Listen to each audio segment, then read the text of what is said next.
자, 방금 문제 취재하는 김옥천 기자 스튜디오에 나와 있습니다. 예, 어서 오십시오.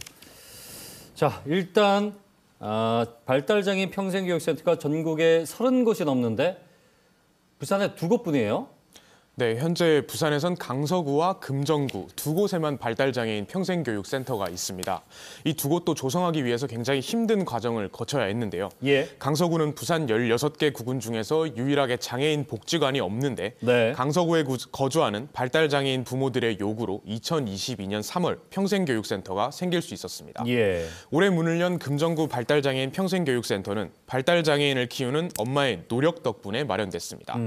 발달장애인 자녀를 둔 임은영 씨가 2022년부터 금정구청 앞에서 1인 시위를 벌이셨는데 금정구 곳곳에 평생교육 시설이 있는데 왜 발달장애인을 위한 교육시설은 없냐 이렇게 외로운 호소를 이어가신 건데요.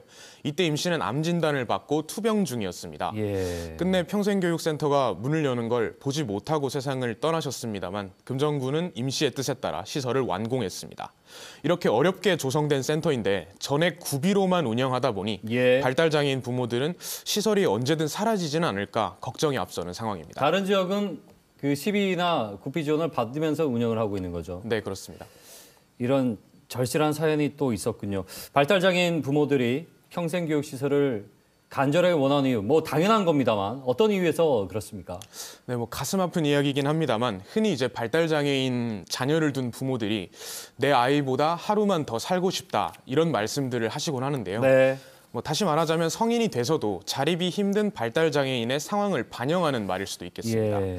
특히 자립을 목표로 봤을 때 장기적으로 평생교육센터는 발달장애인에게 좀 중요한 역할을 합니다. 전문가의 이야기 직접 들어보시죠.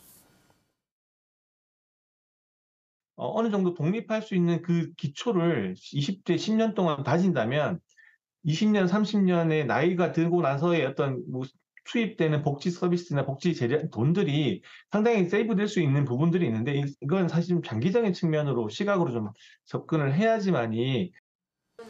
네, 말씀에 더해서 또 발달장애라는 장애의 특수성을 좀 살펴봐야 하는데요. 정도의 차이가 물론 있겠습니다만 발달장애인은 공격적 행동 같은 충동적 행위를 좀 조절을 하고 사회에서 어떻게 행동해야 하는지 성인이 된 이후에도 지속적인 교육을 좀 받아야 합니다. 청각이나 뭐 시각 등 신체적 장애를 가진 분들과는 또 다른 방식의 교육이 필요하다는 거죠. 그러다 보니 장애인 교육 서비스에 적응하지 못하는 발달장애인도 더러 있다고 합니다. 이 때문에 발달장애인 대부분은 학교를 졸업하고 나면 시설이나 보호센터 등으로 갈 수밖에 없는 상황인데요. 그곳에서 사회적 단절과 고립을 겪다 대인관계는 물론 자신의 삶을 관리할 수 있는 자기 결정 능력까지 제한될 수 있다고 합니다.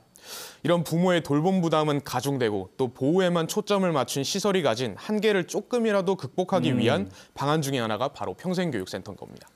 너무 가슴 아픈 얘기지만 부모 없이도 자립할 수 있는 최소한의 교육을 하기 위한 곳인데 앞서 리포트에서도 봤지만 이게 이제 문을 닫을 위기에 처한 거예요. 근데 시비를 지원하지 않는 곳 부산밖에 없다고요? 왜 그렇습니까? 네, 전국에 발달장애인 평생교육센터가 37곳이 있습니다. 그중에 이제 서울과 경기, 인천, 수도권에만 28곳이 몰려 있습니다. 나머지 단 9개 시설이 비수도권에 이렇게 있는 건데요. 평생교육센터도 수도권 쏠림 현상이 심각합니다. 또 발달장애인 평생교육센터가 있는 전국 8개 시도 가운데 말씀하신 대로 시비를 지원하지 않는 곳은 부산뿐입니다. 지금 이렇게 그림이 나오고 있는데요. 부산보다 뭐 재정 자립도가 낮은 전남, 전북 이런 곳에도 도비가 지원이 되고 있습니다. 전남도는 전액 도비로 서부, 동부 이렇게 해서 2개 센터를 지었고 전북도 익산에 있는 센터에 도비 20%를 지원하고 있습니다. 울산은 운영비 100%를 시가 지원하고 있습니다. 장애인 정책은 지자체의 의지가 무엇보다 중요하다는 걸 보여주고 있는데요. 복지 예산 중에서도 좀 보다 세밀하게 성인 발달장애인의 자립과 사회 진출을 조금이라도 도울 수 있는 부분이 무엇인지 부산시가 좀 더 고민해야 한다는 생각을 해봅니다. 이 센터는 있으면 좋은 게 아니고 필수적인 요소로 봐야 될 텐데 일단은 시가 지원할 수 있는 그 예산을 지원할 수 있는 근거를 하루빨리 마련하는 게 중요하겠군요. 알겠습니다. 말씀 잘 들었습니다. 고맙습니다. 네, 보도 김옥천 기자와 함께 얘기 나눠봤습니다.